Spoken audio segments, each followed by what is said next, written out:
I'm making a dried flower wreath today. Wreaths are a beautiful way to usher in a new season. You might ask, why would I use dried flowers when you can have fresh flowers? But look at what happens to a rose when it's dried. It's got so much character. And I love working with dried flowers because they last forever. Really, the only thing that's going to make it disintegrate is time and dust. We're going to work with all of this beautiful product here. I have dried roses, I have lunaria, I have grasses. I have all the things to make this incredible. Let's get started. I'm using grapevine for the base of this wreath. You can find these pre-made, or you can make it yourself if you have grapevine around your property, which I do. I'm lucky. I'm going to start with this beautiful kind of branchy stem. Makes me feel very witchy, like Glenda, the good witch, or the wicked witch of the West. I love anything that kind of looks like it's out of the Sleepy Hollow.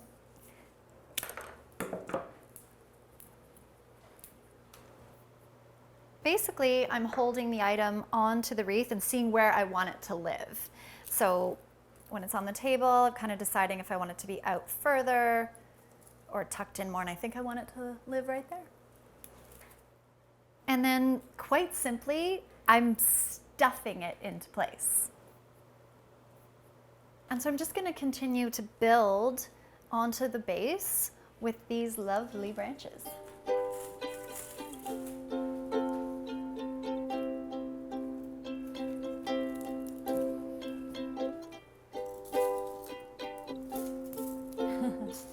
You all want to come with me. You all want to be on the wreath. Pick me.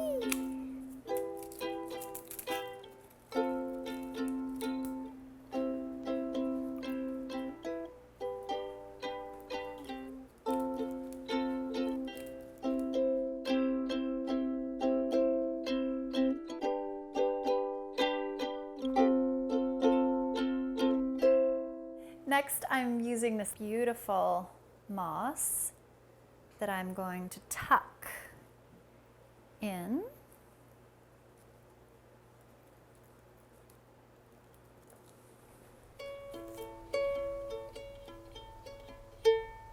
You can get away with tucking in a lot of these dried elements right into the grapevine. Where you can't tuck something in, this is where your paddle wire is going to be your new best friend. So I'm going to wire on some of the moss.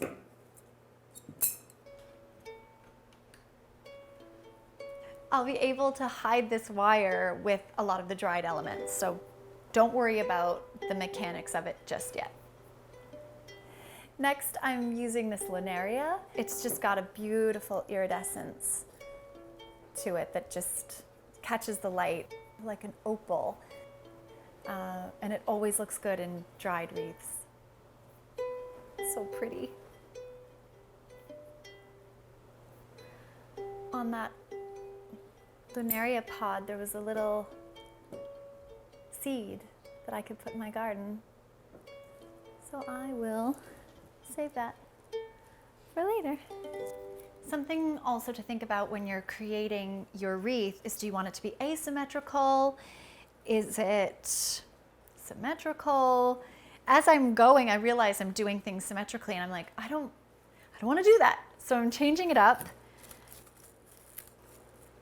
and changing where this goes. That's the beauty of it. It's an improvisation.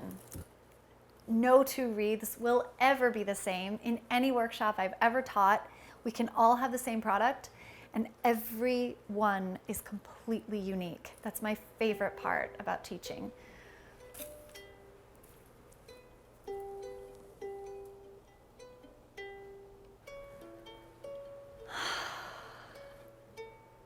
Look at that beautiful dried rose.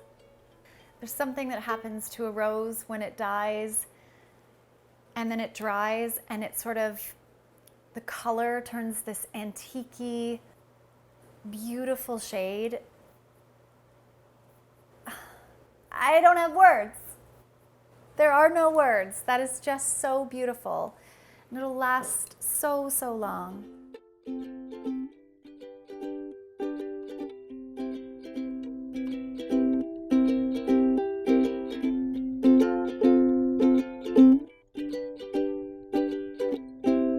If you have a garden and you have flowers in your garden, you can dry your own flowers.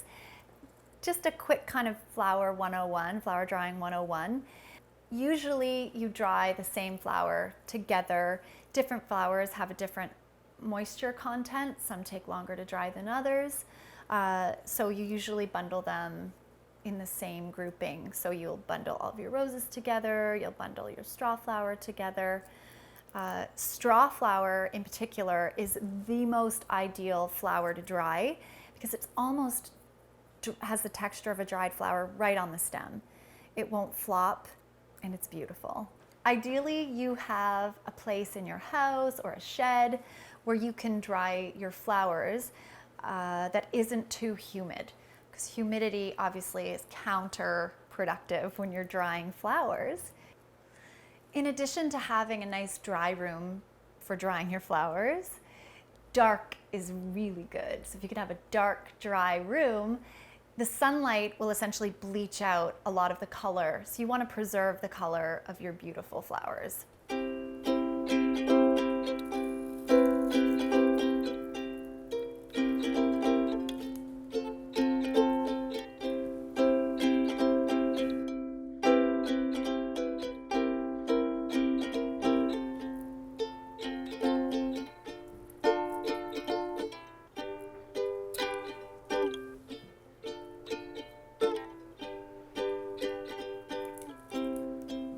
Deciding where I want it to live is the hardest part.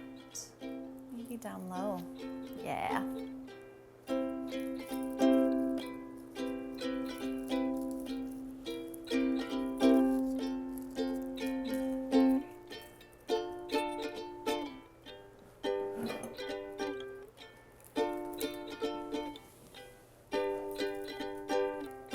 All right. The next dried bit I'm going to incorporate is this amaranthus. And this also can be grown in the garden, and it makes for a beautiful dried flower.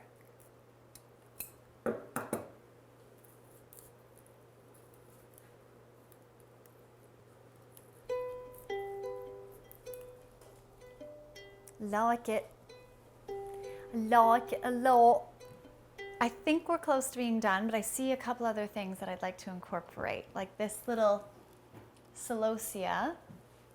It's just a little bit brighter in those pink tones, and it'll just be a cute little addition on this side.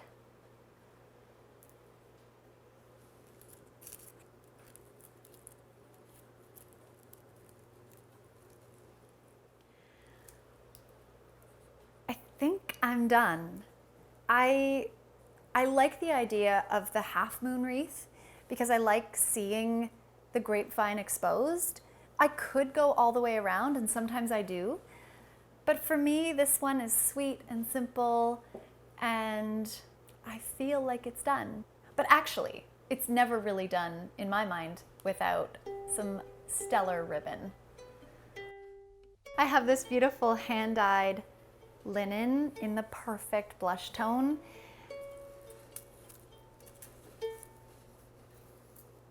The idea is like a big, messy,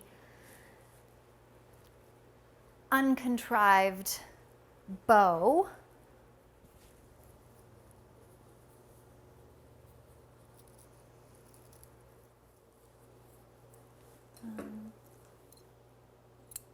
Cut off some of these stragglers.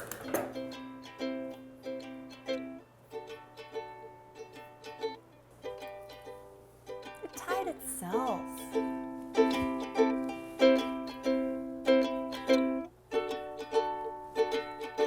There's one super cute seasonal dried flower wreath. This would make a great gift. They last forever. The best way to preserve it is put it away, bring it back out after a few months. If it gets dusty, blow it off with your hairdryer on a cool setting, and you have a dried flower wreath for years and years. I'm in love.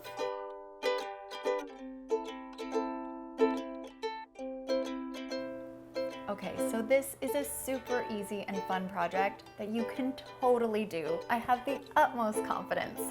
So my work here is done.